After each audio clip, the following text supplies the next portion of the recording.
okay. I'm still getting used to the key work on this instrument.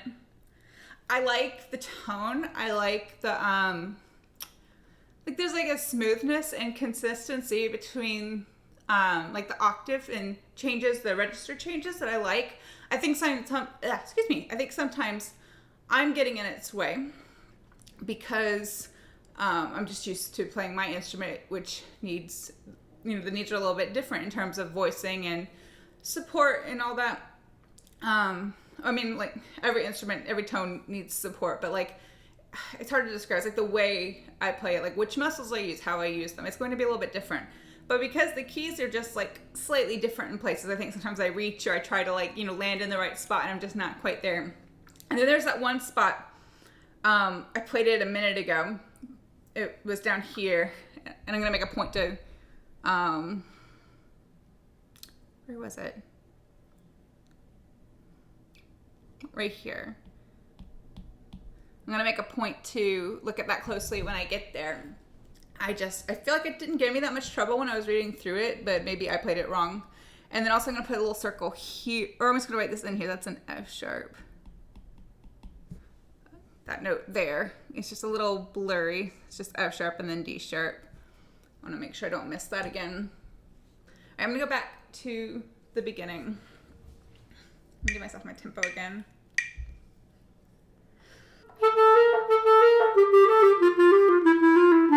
I was just thinking about the staccatos, and I don't think I want them to be like too short. I'm not that. Just spaced, separated from the slur. I feel like the staccato here is more about just separating that note from the three slurred ones and less about it making that note very short and separated. But you might disagree. That's just my opinion.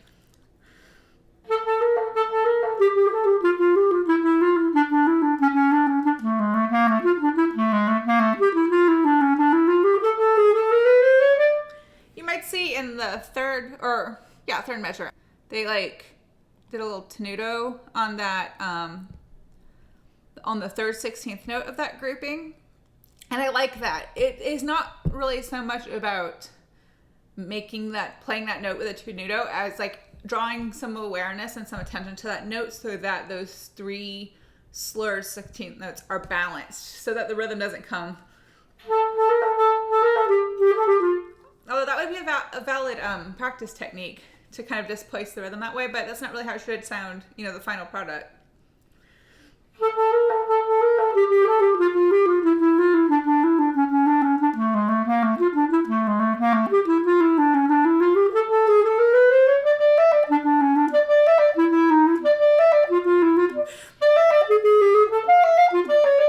Yeah, I didn't mean to take that breath. I was just kind of running out of air, but I would rather breathe right there. If I can make it, I think I can make it from the beginning to there without rushing too much.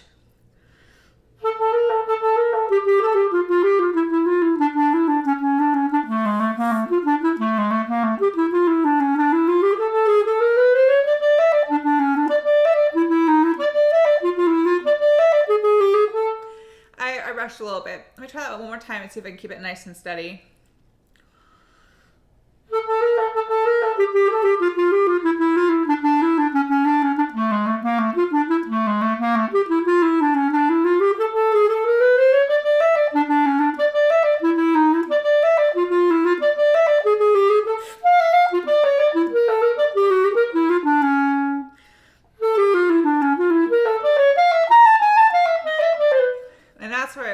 It went badly last time. I think in a perfect world, I say this a lot, in a perfect world, there's no such thing, so I'm going to stop saying that. If breath was not an issue, I would like to wait until I got all the way to that rest here to breathe, but I don't think that's likely. I think what's more likely is that I'll need to take that breath I already wrote in, and I would need to plan for an additional one just in case, and I think that additional one would go right there.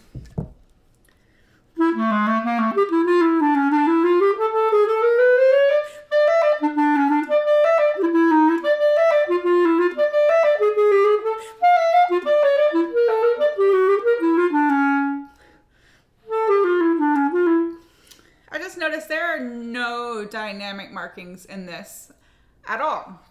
So I'm going to reference the height when I make a decision, but I'm not necessarily going to just go with what he says. But I was thinking this anyway, and this is what he wrote. He put a piano there for that entrance. So I think I am going to do that.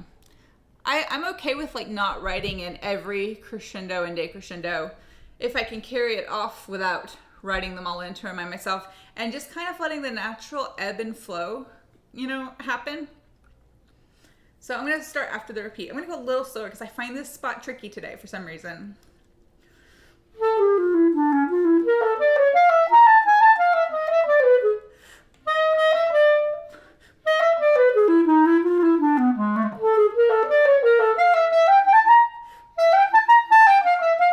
I'm going to put a little star there because that sudden change in, I need to adjust this marking, but that sudden change in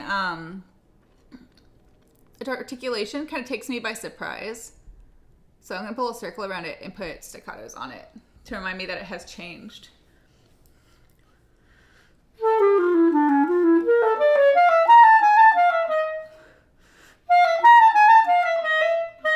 And I am going to have to flip there because I have that E natural here. So I'm going to flip there, and I'll just write flip. If you're not a clarinetist and you don't know what I mean by flip, I mean I'm going to, so we play the F natural, E sharp is right here, right? So our alternate F sharp is here, but because I have to get to that E natural, this is not a clean movement.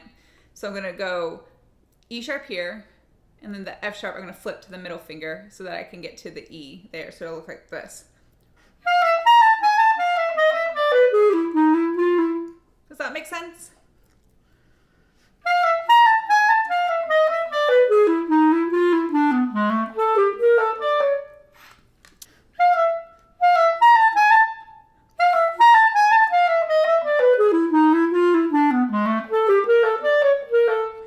So that's another spot where I think the first time I did it, the fingering worked, but then it didn't work when I did it just now. So I'm going to do, this will be a right hand C.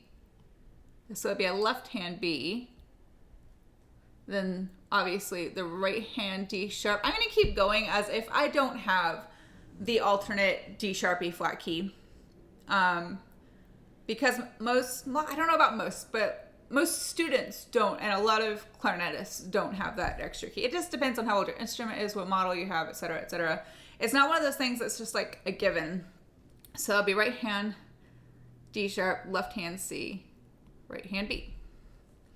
I always find it confusing with the pinky switches when I have to play the same note with different pinkies in the same measure. Alternating when I change notes makes more sense to my brain. Having to play the same note two different ways within one measure usually is what confuses me. Actually, I'm going to take that back. I'm going to play the whole measure the same way because of what I just said.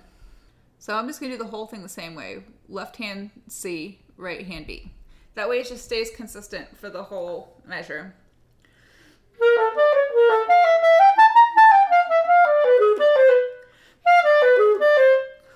That's just me being slow, my pinky just not cooperating.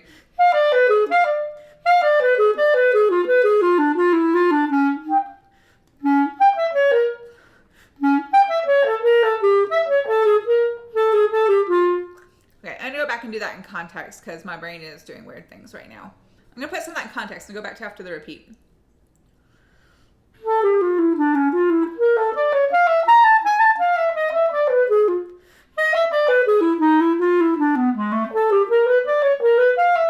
That didn't sound right.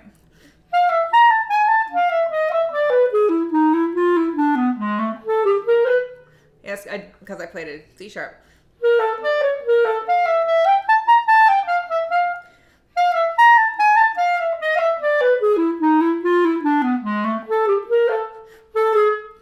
So I think I tried to play A sharp, but it didn't quite come out. So I'm going to put a little sharp under that just to make sure I don't forget. It's this little, like, can you see that line at the bottom? Like this right here? That right there It's just like a little mistake, something that scanned funny or copied funny at some point, and it made me or contributed to me misreading. So that should just be a G and a F sharp. Let me do that one more time now that I've sorted that out.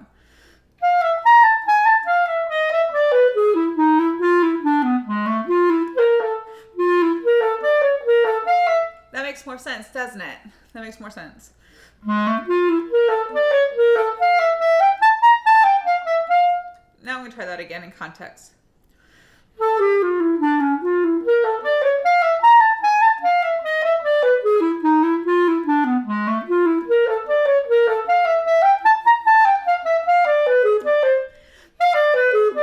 And that's a mistake I made before and fixed but didn't mark in, but I clearly need to mark it in. I'm going to do all right hand C sharps there. I tend to favor a left hand C sharp, but there are certain passages like that one where I just feel like the right hand sounds better and it just fits better. Plus, if I was playing those broken chords as arpeggios as like a study or like as part of my warm up, I probably would use the right hand C sharp anyway.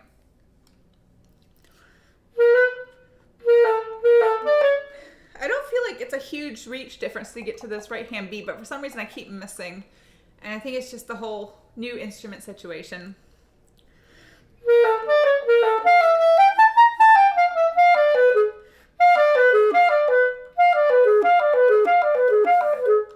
Okay, I'm gonna go back to that repeat again.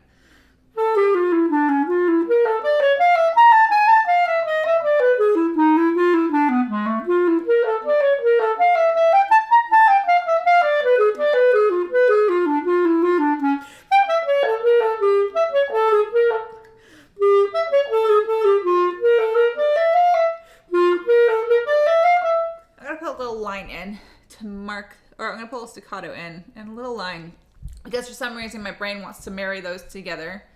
I'm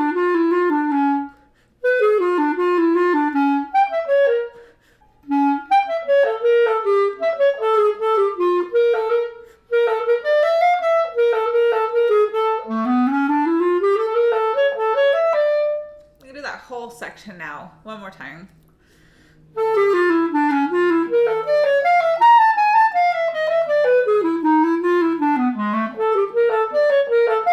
I made that same mistake again.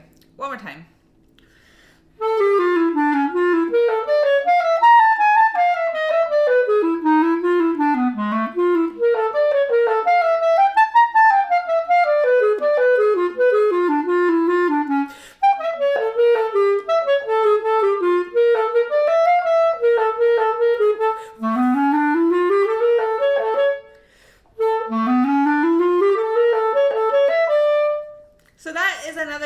Spot where I keep glancing at it and it's fine, but in context I'm clearly stumbling over it. So that's a right hand D sharp, so left hand, right hand.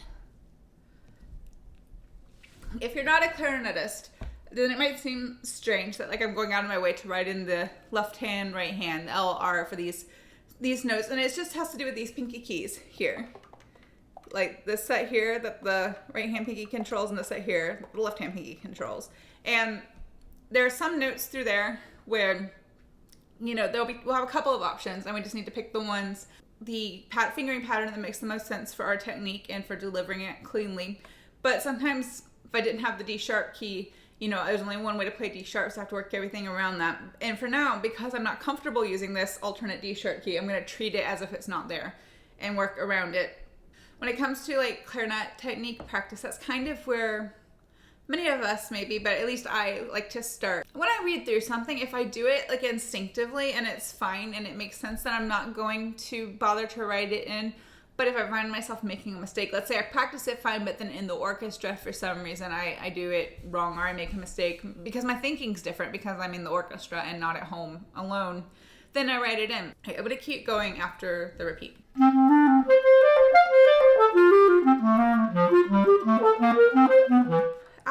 It's this spot. Octaves are always tricky for me. I mean, they're tricky for most any clarinetist. If you don't know, our instrument is in twelfths, not in octaves like a sax, oboe, or flute. So like that first, the G, I go from, oh, this will be better if I put the finger camera on. So like, I'll show you slowly.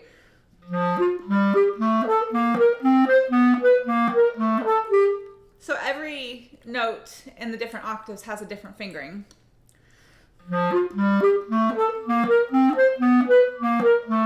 If I just added the register key, it wouldn't be the right note.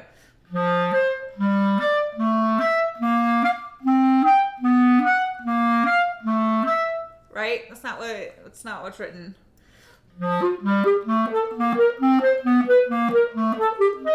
Oh, that should be a sharp. Wait.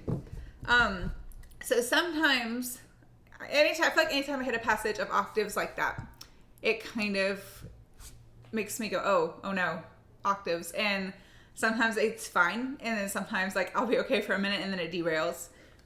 And that was one of the latter examples, I think.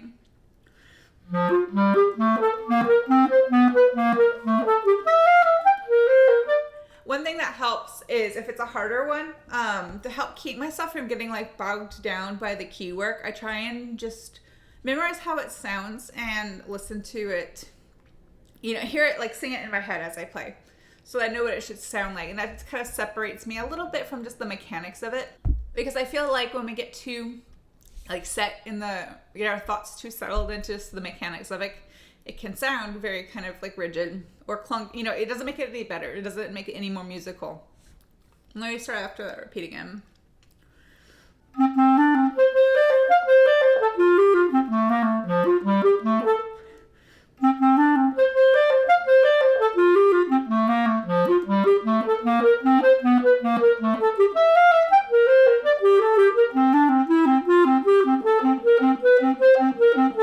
I don't know if you caught this, but I corrected myself as I rushed this note here. So I'm going to put a little tenuto under that B so that I don't, because I always, one of my faults as a player is to rush the thing, like the last thing right before a difficult passage that I really just want to get through. So that's why I want to make sure I mark that. And I also don't want to rush my way out of it either. But I'm going to need a breath in there, I think. So let me place that before I play it again. I'll probably do a breath here. And then after that next little section, I'll probably try and wait till there. But let's see if that actually works in context. So let me go after that, repeat again.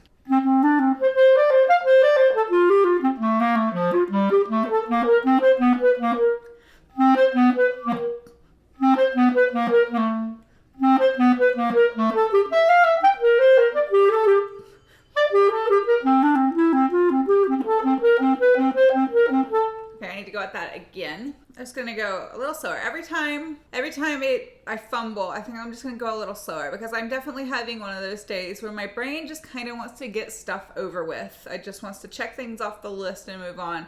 But that doesn't mean I'm executing it the way I want to or need to. So I'm going to just, every time I mess up, I'm just gonna slow down. And probably it's just gonna be me resetting because I had gotten ahead and started rushing. So I'm gonna try this again.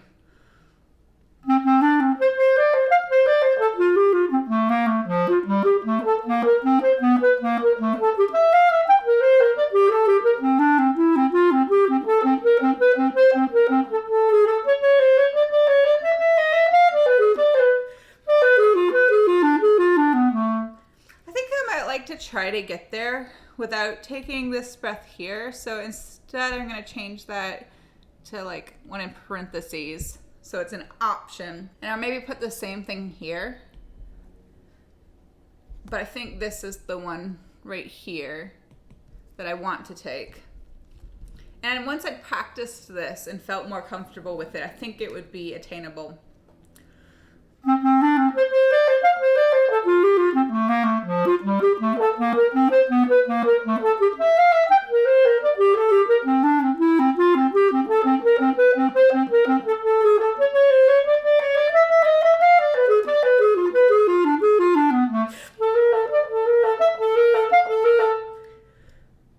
then after that, fermata, I think I'm gonna go back to mezzo forte is kind of like the starting point.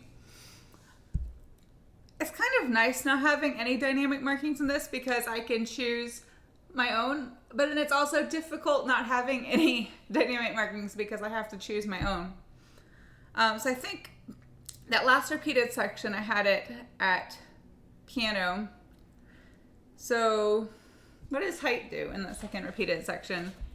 He does mezzo forte and then mezzo forte again at the recap. So maybe I'm gonna go I'm gonna go mezzo piano, like plus. So working our way back up to that mezzo forte.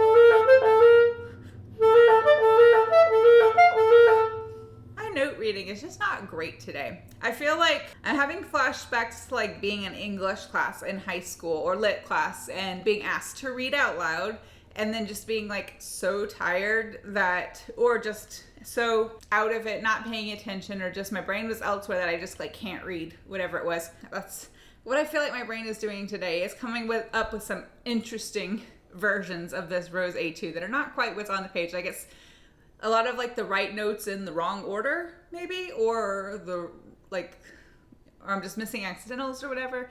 It's cool. I'm just gonna press on. So I'm gonna go back to the recap after, I'm just gonna leave that section behind for now and go to the recap after the fermata.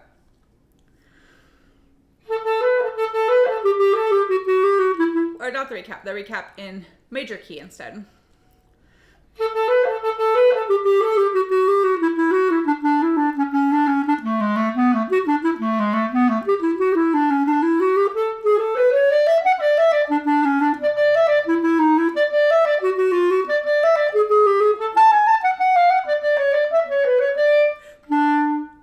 I would like to not breathe there and just breathe on the rest, but I was running a bit low of air. I'm gonna do that one more time.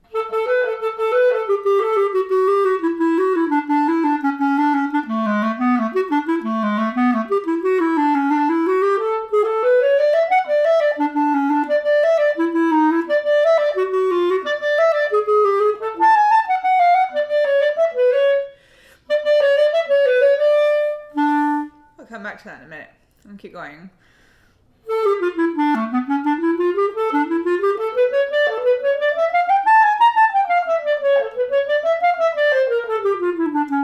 So this little recap in the major mode is it's short, and I want to make it interesting.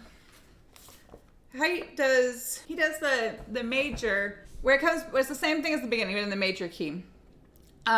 He does it as mezzo forte, and then he does this part as forte when we go back to the minor mode. I don't think I like that though. I think I want to do something different. So I think I am going to make the major mode section forte as this kind of like bright, happy moment. And then when we go back to the minor mode, I think I want to go like piano and then kind of do like a crescendo through to the end. So let me try that and see if that works.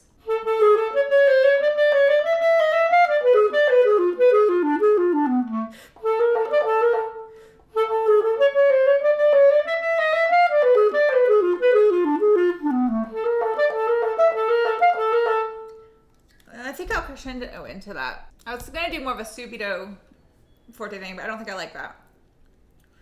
I'm gonna do that whole section going into the major thing, I think, just cause.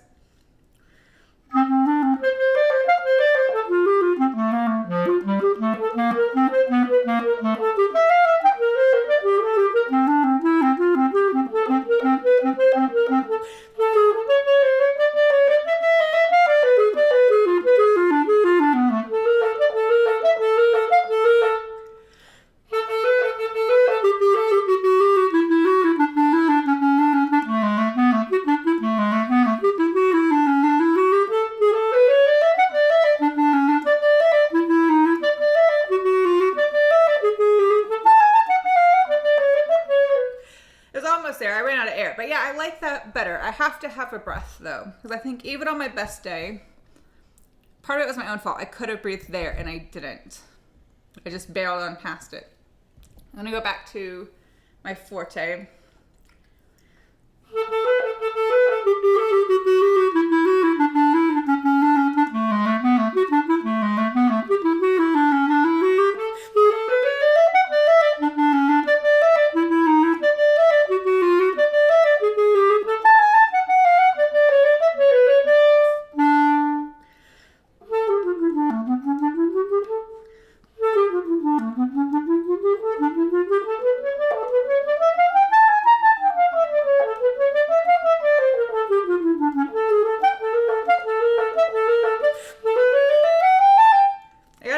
somewhere in there. I didn't like that one I took.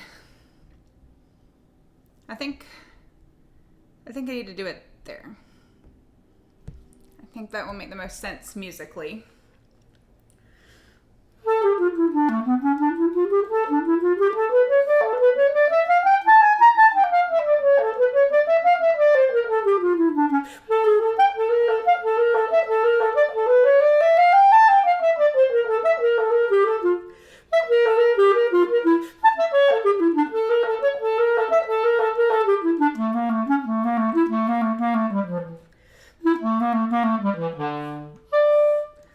But for the ending, I kind of kept it piano, but I don't think that's right.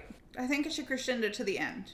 I mean, with some ebb and flow, but I think we should end forte. So maybe crescendo through here. A little bit of decrescendo here. Not a lot. So maybe here at the peak we're at like a mezzo forte-ish, and this gets us back to like mezzo piano. I can write better than that. At least I think I can.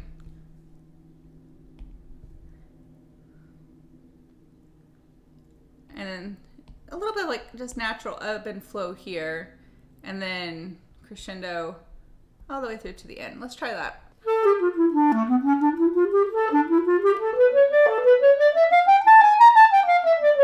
Still working out that fingering there.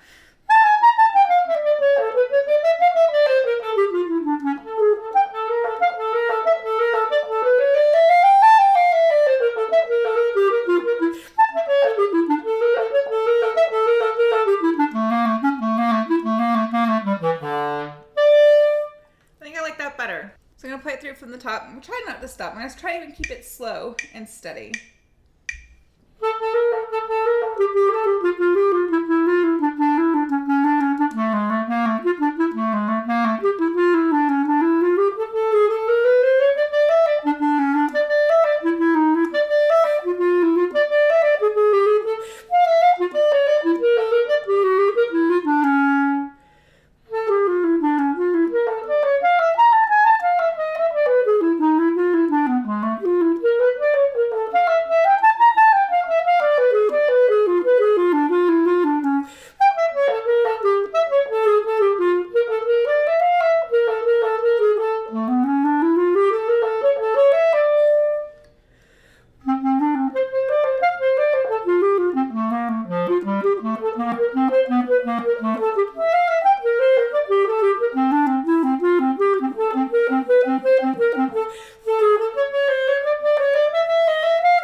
One more pass at the ending there.